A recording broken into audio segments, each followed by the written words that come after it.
Now, let's go with 3 myths to avoid. Myths are things that people believe in, but they're not true, right? And these are what to avoid when you want to persuade others. Are you ready? Because these are probably unsupported beliefs you have right now. Get ready, because what you're about to see could change your life. And if you don't think it'll change your life, what you're about to see could finally realign you so that you know that you're not as good as you think you are. You're better. And if you don't like that line, stay tuned, because every one of these you probably have believed in. Okay? Those were persuasive selling sentences in a different way. In triplicate. Myth number 1, closing a sale happens at the end of your presentation. Wrong. Closing a sale begins at the very beginning of your presentation. I was the master of ceremonies of a panel for my good friend Joe Polish. I'm doing it again this year, and I'll be doing it year after year until I blow it. And even if I blow it, it'll probably have me come back. And it's for the Genius Network panel. Now, there's a big event every year, usually at the end of the year in November, and it costs $10,000 to attend. If they want to join Genius Network, it's $25,000. Well, that's not $25,000 more. It's $15,000 on top of the 10. So it's not a difficult sale if they're pre-qualified, and they are, because they've taken an intake, which is an application. So I put some panelists there, and they're really well-known people. I'm not going to name drop who they are, but they're very well-known, and they're good friends of mine. And almost all of them are much wealthier and more monetarily successful than I am. And so each person is kind of assigned an objection. So I identify the objections that I had coming into a $25,000 mastermind. You know, I already know people there. This doesn't apply to my business. Oh, I can't make the events. You know, I'm too busy. Or, oh, this is not the right time. Or, how do I know I'm going to get a return on investment? I looked at the objections first. Those are like locked doors. And then each panelist represented a key to unlock that door, right? Because I want to utilize their power. And so I'd give, you know, a presentation in the beginning and then have the panel come.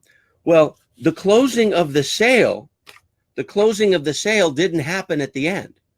And that day, I sold $810,000 out of a group of 70 buyers. Not 70 buyers total, 70 potential buyers, right? And so you can imagine there were a lot of sales made. It was a very soft pitch. I have a video of it and a transcript of it. That's not what I'm giving you at the conclusion of this presentation. That is reserved for my $30,000 and $100,000 clients. And that is not a sales pitch, but I had that transcribed so I can study it because it really worked. And you know the way I started the presentation? I said, my name is Alex Mandossian. I'm probably a stranger to most of you, but I was one of the first 10 that Joe Polish approached in 2009 to be a Genius Network member. And I don't tell them that I didn't say yes. I said yes 10 years later, right? And I'll say, I'm not going to tell you what happened back then, but I'll tell you later why I've earned the right to be here. But let me tell you why I'm here. It's my intention to inspire and influence you to make an identity change today. I want you to go from Genius Network participant for this $10,000 2-day event to Genius Network member for $15,000 more, and take out this box when you leave the room and be welcomed as a member and not just a participant. So that was my first trial close. It was my intention to get them in. And so that way it's not, I'm not pouring cold water on them. And then for the rest of the presentation, we're not constantly promoting it. We're telling stories why we bought and stayed in. And some people left and then came back. Some people have been in all, 10 years. Some people are in a $100,000 program and the $25,000 program. My good friend Jason Fladian and several others. And so I want you to know you can start the close from the very first moments your lips start moving. Now, PSS, persuasive selling sentences, okay, use them like tapping a rock 100 times. I'll say I like 108 times. Tap it 108 times. It's kind of a cool number. And if you know something about the universe, that is sacred geometry. So I'm going to go with 108, right? And if you ever saw the series Lost, you know all about 108. You'll probably go to YouTube and start checking that out.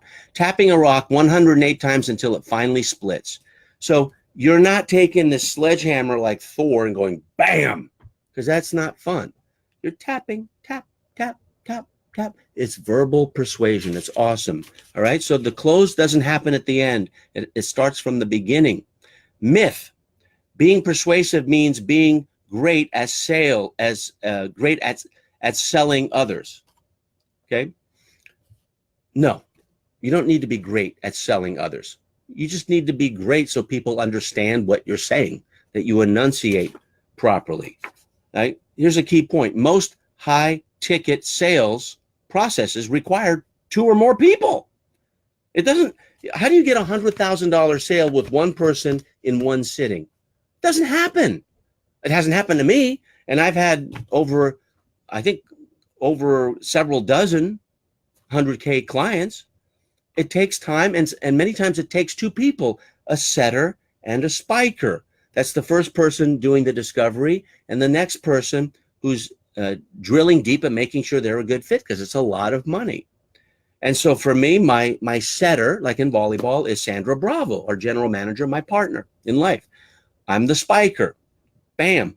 And so I come across differently than she does, but we're constantly doing these persuasive selling sentences. Some people do it naturally, but if you don't do it naturally, it's a learnable skill.